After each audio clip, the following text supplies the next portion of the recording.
Embraer has long been a leader in the regional jet market, but in 2010, the competition was closing in.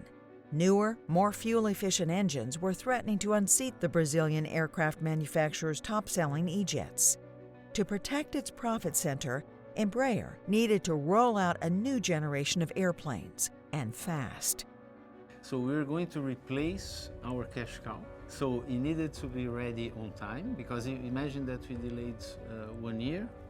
Nobody would want the previous generation, and for a year we would not have like 50% of our revenue, so it would be a huge impact. The $1.7 billion E2 plan called for 3 airplane models that would offer more than just fuel efficiency. By asking customers what they really wanted, Embraer identified more than 18,000 requirements that would define the new E2 jets. But above all, customers needed a product that would be as mature as their existing airplanes on day one. Meeting the schedule with a bad airplane has no value.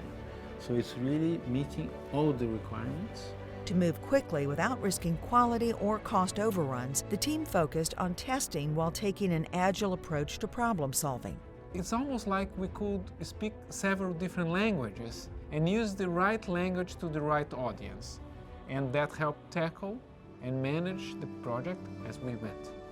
Throughout the project, Embraer worked with a massive global supply chain to identify ways to work faster and more efficiently. And this approach produced world-class results. For its first flight in 2016, the E2 broke world records for speed and altitude. For the end customers, the message that we gave when we did the first flight as we did and broke all the records was that we were developing a mature product and that they could be confident that the entry into service, they would have an airplane that would succeed the current family and perform as good as the current airplanes. The project team delivered the first airplane 2 months ahead of its aggressive schedule, while staying under budget.